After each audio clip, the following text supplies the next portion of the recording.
क्या आत्मा रोती है? मृत्यु के बाद की पीड़ा? ये सवाल सदियों से इंसान के मन में उठता आया है।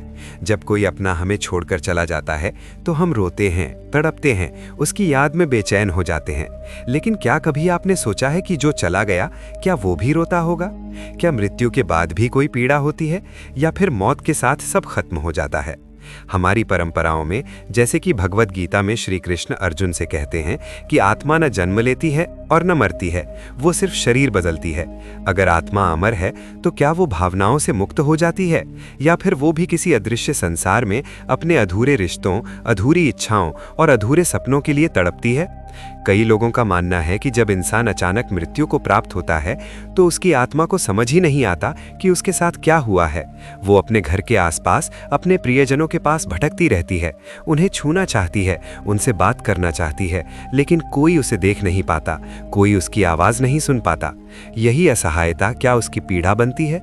जब हम किसी अपने को खो देते हैं और उसके कमरे में जाकर उसकी तस्वीर देखते हैं तो कभी कभी ऐसा लगता है जैसे वो अभी भी यहीं कहीं है, जैसे उसकी मौजूदगी हवा में घुली हुई है।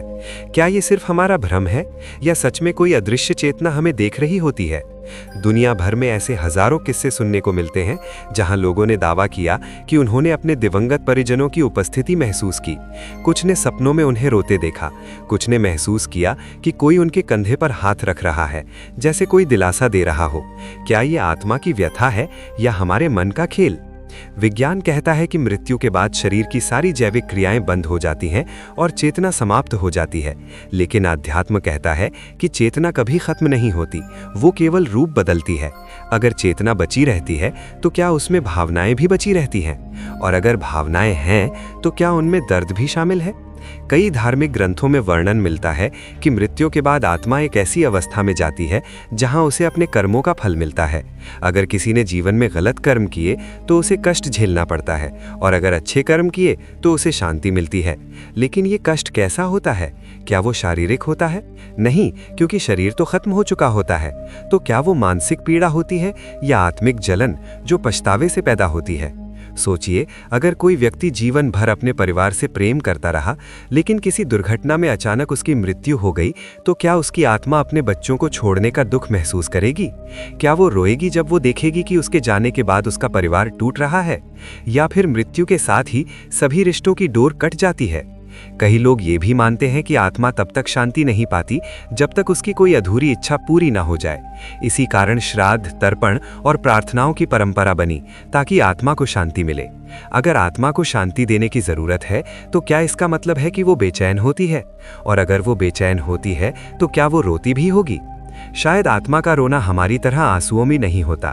शायद वो एक कंपन होता है, एक ऊर्जा की लहर जो इस दुनिया और उस दुनिया के बीच कहीं गूंजती रहती है।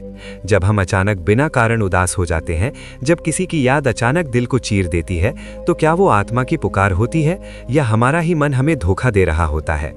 कुछ लोग जिन्होंने मृत्यु के करीब का अनुभव किया, जिसे नियर डेथ एक्सपीरियंस कहा जाता है, उन्होंने बताया कि उन्हें एक अजीब सी शांति महसूस हुई, जैसे कोई दर्द ही ना हो। अगर मृत्यु के बाद शांति है तो फिर पीड़ा कहाँ से आती है? क्या पीड़ा सिर्फ तब तक है जब तक आत्मा शरीर से अलग हो रही होती है, या फिर पीड़ा उन आत्माओं को होती है जो अपने कर्मों के कारण बंधी रह जाती हैं? कल्पना कीजिए उस आत्मा की जो अपने ही घर में खड़ी है, अपने परिवार को रोते हुए देख रही है, लेकिन कुछ कर नहीं पा रही। क्या ये असहायता उसकी सबसे बड़ी सजा है, या फिर ये सिर्फ इंसानों की बनाई कहानी है ताकि हम अपने डर को शब्द दे सकें? सच क्या है ये शायद कोई भी पूरी तरह नहीं जानता, लेकिन एक बात तय है, मृत्यु का रहस्य जितना गहरा है उतना ही डरावना भी। और जब तक इंसान जिंदा है वो इस सवाल से भाग नहीं सकता, क्या आत्मा रोती है? क्या मृत्यु के बाद की पीड़ा सच में होती है, या ये सिर्फ हमारे मन की कल्पना है? शायद जवाब हमारे भीतर ही कहीं छिपा है, हमारे डर में, हमारे विश्वास में, और उन सवालों में जिनका जवाब हम खुद से भी नहीं पूछ पाते। अब सवाल और भी गहरा हो जाता है। अगर आत्मा रोती है तो उसका रोना कैसा होता है? अलग अलग धर्म और मान्यताएं इस रहस्य को अपने अपने तरीके से समझाने की कोशिश करते हैं। गरुड़ पुराण में वर्णन मिलता है कि मृत्यु के बाद आत्मा कुछ समय तक पृथ्वी लोक के आसपास रहती है और अपने कर्मों के अनुसार आगे की यात्रा तय करती है। वहां बताया गया है कि जिसने जीवन में अधर्म किया उसे अपने कर्मों का कष्ट झेलना पड़ता है। ये कष्ट शरीर का नहीं बल्कि चेतना का होता है, पछतावे का, डर का, अकेलेपन का। सोचिए, जब शरीर नहीं है तब भी अगर पछतावा है तो क्या वही आत्मा की पीड़ा है? क्या वही उसका रोना है? दूसरी ओर कुरान में मौत के बाद बरज़ख की अवस्था का जिक्र है, एक ऐसी दुनिया जहां आत्मा अपने कर्मों के अनुसार इंतजार करती है। वहां भी सुकून और अजाब की बात कही गई है। अगर सुकून है तो कहीं न कहीं दर्द भी होगा। क्या ये दर्द आत्मा को रुलाता है? और बाइबल में भी स्वर्ग और नर्क का वर्णन है, जहां आत्मा अपने जीवन के कर्मों के आधार पर जाती है। हर परंपरा में एक बात समान है, मृत्यु अंत नहीं है बल्कि एक यात्रा का पड़ाव है।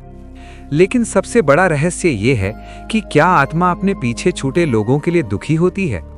कई आध्यात्मिक अनुभवों में लोग कहते हैं कि जब कोई आत्मा शांति में होती है तो वो अपने प्रियजना को सपनों में मुस्कुराते हुए दिखाई देती है, पर जब कोई आत्मा बेचैन होती है तो उसका एहसास भारीपन, डर या अचानक उदासी के रूप में होता है। क्या ये संकेत है कि आत्मा की स्थिति हमारे जीवन को छू सकती है, या ये हमारे ही मन का असर है जो दुख में ऐसी कहानियां बना लेता है? कुछ मनोवैज्ञानिक कहते हैं कि जब हम किसी अपने को खोते हैं तो हमारा दिमाग उसकी यादों को इतना गहरा बना देता है कि हमें उसकी मौजूदगी महसूस होती है। ये शोक की स्वाभाविक प्रक्रिया है। लेकिन अध्यात्म कहता है कि ऊर्जा कभी नष्ट नहीं होती, वो केवल रूप बदलती है। अगर आत्मा ऊर्जा है तो क्या उसकी भावनाएं भी ऊर्जा के रूप में मौजूद रहती हैं? और अगर रहती हैं तो क्या वे कंपन बनकर इस दुनिया में गूंजती हैं? कल्पना कीजिए, एक माँ जिसने अपने छोटे बच्चे को खो दिया, वो रोज रोती है, उसे याद करती है। अगर आत्मा सच में पास होती है तो क्या वो अपनी माँ का दर्द देखकर खुद भी तड़पती होगी? या फिर मृत्यु के बाद आत्मा एक उच्च अवस्था में पहुंच जाती है जहां सांसारिक मोह खत्म हो जाते हैं। कई संतों ने कहा है कि मृत्यु के बाद आत्मा को एक गहरी शांति मिलती है, जैसे कोई लंबी थकान के बाद आराम कर रहा हो। अगर ऐसा है तो शायद आत्मा नहीं रोती, शायद हम रोते हैं क्योंकि हम शरीर और रिश्तों से बंधे हैं। लेकिन एक और पहलू है, अधूरी इच्छाएं। जिनकी मृत्यु अचानक होती है, जिनके सपने अधूरे रह जाते हैं, क्या उनकी आत्मा बेचैन रहती है?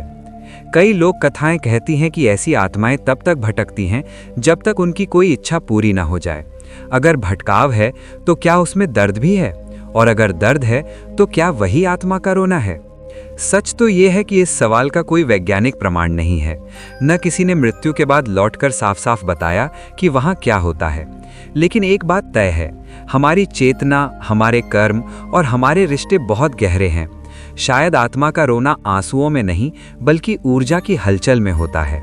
शायद वो रोना एक कंपन है, एक अधूरापन है जो तब तक रहता है जब तक आत्मा अपनी अगली यात्रा के लिए तैयार ना हो जाए। और शायद सबसे बड़ा सच ये है कि आत्मा की पीड़ा से ज्यादा गहरी हमारी अपनी पीड़ा है। हम मृत्यु से डरते हैं इसलिए हम सोचते हैं कि आत्मा भी डरती होगी। हम रिश्तों से जुड़े हैं इसलिए हमें लगता है कि आत्मा भी बंधी होगी। लेकिन हो सकता है कि मृत्यु के बाद आत्मा मुक्त हो जाए, दर्द से, मोह से और आंसुओं से भी। तो क्या आत्मा रोती है? इसका जवाब शायद हाँ भी हो सकता है और नहीं भी। ये इस पर निर्भर करता है कि आप क्या मानते हैं। कर्म, ऊर्जा और पुनर्जन्म पर विश्वास करते हैं या फिर चेतना को केवल दिमाग की क्रिया मानते हैं।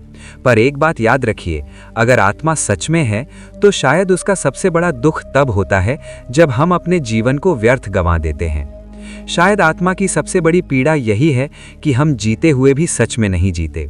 इसलिए मृत्यु के रहस्य को जानने से पहले जीवन को समझना जरूरी है, क्योंकि हो सकता है आत्मा रोती नहीं, वो सिर्फ हमें चेतावनी देती है कि समय कम है और हर पल की कीमत समझो।